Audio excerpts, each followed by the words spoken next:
Ahora sí, como les dije a ustedes, lo tenemos a Ernesto Tenerman, autor de Una mujer única. ¿Qué haces, Ernesto? ¿Qué haces, Tomás? ¿Cómo ¿Estamos andás? contentos 4-2?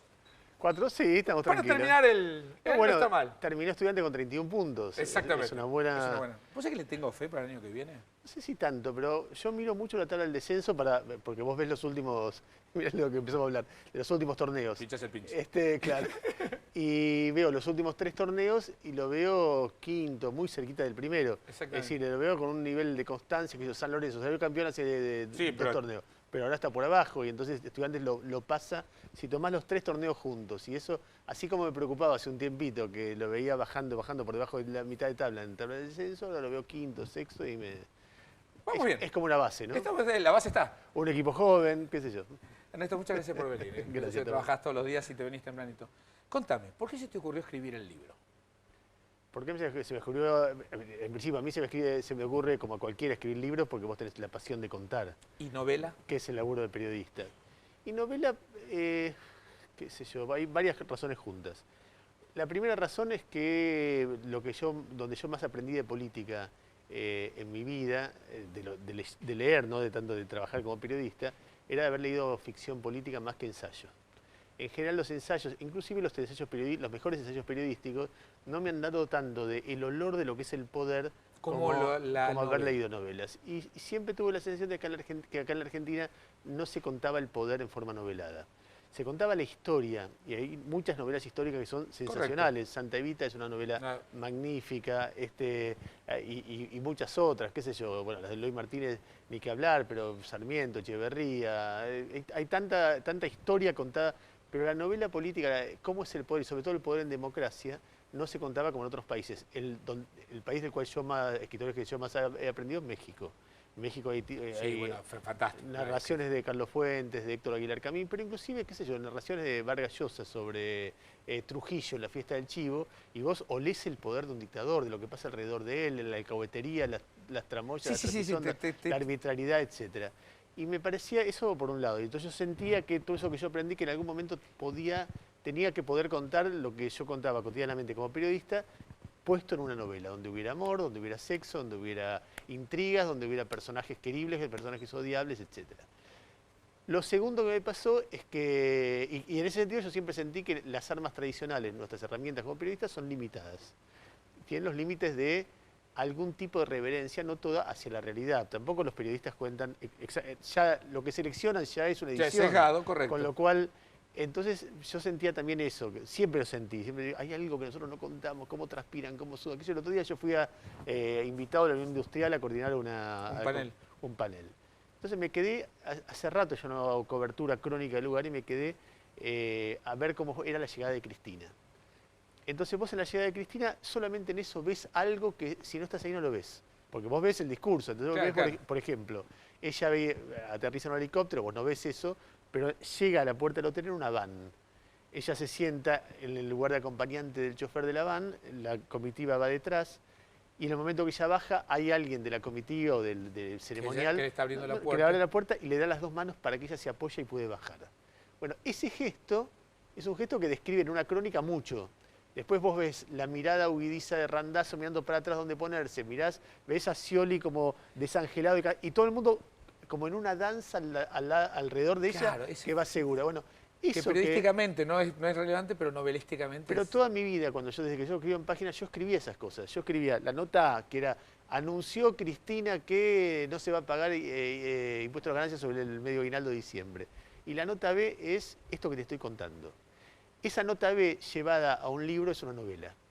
Y yo durante muchos años, estos últimos 20, 25 años de ejercicio profesional fueron muy intensos, es un país muy intenso, muy dramático, siempre sentí que los distintos requerimientos profesionales me impedían a mí dar ese salto que yo necesitaba dar. Que no sé con cuánto talento lo di, si es bueno, si es malo, pero está hecho con... Si uno lee la crítica que te hizo Jorge Fernández Díaz, bueno, para empezar a hablar, impresionante. Y muchas otras, pero no importa, y después están los que callan, sí, claro. y después están los que... Lo que dicen, che, bien, pero... o nada, o los que no la leen, y después nunca sabes cuánto hay de cariño y cuánto de honestidad en un elogio, pero al mismo tiempo uno recibe con cariño, con alegría el cariño. Ahora, mi pregunta es, yo entiendo ahora tu fascinación por la novela, ahora, a vos, elegir a Cristina Fernández de Kirchner, ¿es porque es la coyuntura o es porque ella te atrae como personaje? Mira, a mí me parece que una cosa que yo, a ver, haciendo una metáfora futbolística, nosotros participamos en nuestra generación en un debate muy fuerte en el fútbol argentino entre bilardistas y menonistas. Claramente. Yo, como buen hincha estudiante, era bilardista. Aunque el fútbol ofensivo a mí me encanta, pero por lealtad, por haberle visto la eficiencia de Bilardo, era bilardista. Y era una discusión apasionante que muchas veces llegaba al borde de las piñas, no era una discusión... Sí, no, era. Hubo un momento que yo me reía porque sabía que cuando iniciaba en un cumpleaños una discusión así, sabía que iba a decir yo, que iba a decir el otro, la chicana que venía. Un ping-pong que ya lo habíamos recorrido 100 veces, que por alguna razón medio morbosa nos atraía, pero que ya era aburrido de recorrer. La discusión kirchnerismo-antiquillerismo pasa lo mismo. pasó lo mismo. A mí, digamos, yo seguí siendo bilardista, pero en un momento la discusión me aburrió. Yo sigo teniendo una visión muy crítica de lo que pasó en esta década, y particularmente desde que asume Cristina. Pero hubo un momento que yo empecé a sentir que ya está. Uno dice una cosa, que se convenció de una cosa, se convenció de la otra, se convenció de la otra. Y cuando la miraba a Cristina sentía, no estamos contando el personaje. Estamos contando las razones por las cuales es mala o las razones por las cuales es buena, pero no está la persona ahí. Y Cristina hay veces que es linda, hay veces que es fea, hay veces que es... víctima, a veces usa mucho el poder, ¿no? Hay veces que es tremendamente agresiva, hay veces que ronronea, hay veces que tiene un tono de voz como concheto, porque te hablo así, ¿viste? Sí. Y hay veces que se pone muy popular. Hay veces hay veces que es brillante, hay veces que dice unas burradas que dices, pero no le puede ser tan bruto. Y así sucesivamente, pero en las distintas caras que tiene, nunca baja el dramatismo. Cristina es una persona de una intensidad dramática enorme y es, así como yo creo que es una presidenta de mediana para abajo, es una líder de mucha presencia. Y me parecía que el momento que el gobierno dice, ella está en una pieza en convalecencia y no puede enterarse de nada de lo que pasa afuera, me parecía que era un disparador literario fantástico. Fenomenal. Ella encerrada pensando, teniendo por obligación que pensar su vida y el poder por primera vez en tantos años que si para nosotros fueron intensos, imagínate. El imagen de ahí arriba, sí, ahí arriba. Y entonces me parecía que el monólogo de ella, que es el comienzo de cada capítulo, el final, y que yo tenía la obligación, si yo quería construir un personaje, no tenía por qué trascender la opinión que yo tengo de ese personaje, que es irrelevante en ese caso, sino la descripción del personaje que a ver, en algún sentido, vos sos un personaje para audiencia, yo también, menores, irrelevantes, marginales, nuestras mujeres, nuestros hijos, porque es lo que vos ves de ellos, ¿no? ¿Qué es cada uno esencialmente? Andás a ver. Entonces, mi desafío ahí era contar el personaje Cristina. ¿Y la fuiste queriendo, a ver, no sé si la palabra es queriendo, pero como queriendo más en la que fuiste escribiendo, humanizándola más? No lo sé. A ver. O sea, ¿qué te movilizó? Me permitió tomar distancia. ¿Entendés? Es muy distinto estar en un ring a las piñas que mirar el ring desde afuera, aunque vos hinches por uno de los boxeadores. Sí, no importa, pero es distinto. Estás mirando otra cosa, mirá cómo pegó esto, mirá cómo pegó el otro, mirá cuál es la dificultad que tiene, mirá que... O sea, que esto te permitió distancia. Me permitió tomar un poco de distancia, y el tomar un poco de distancia, lo que vos ves es a Cristina o al kirchnerismo como síntoma de un país. No como, a ver, hay un momento que no termina con ellos. Es decir, mi pregunta ahora es, ¿en qué nuevo laberinto nos metemos? No, si salimos del laberinto. Exactamente. Entonces mucha gente dice, hay un momento que el monólogo de Cristina que dice, así que el problema de este país soy yo. Mirá vos qué novedad. O sea que cuando yo llegué, todo estaba muy bien en este país. Y me voy yo y no va me a estar acuerdo. todo muy bien. A ver, apostemos. Si el problema es que este país soy yo, en 2 años vamos a estar bárbaros, ¿no? Apostemos. ¿Se animan a apostar? ¿Entendés? Claro, sí, y entonces vos ves lo que viene y decís, veremos, pero qué sé yo. Y ves para atrás y ves que el laberinto que es la Argentina, primero, para poder llegar hasta ahí arriba tenés que tener tu propio laberinto. Si no es casualidad que tipos como Cavallo, Carrió, Cristina, Menem, vos ves tanta cosa rara.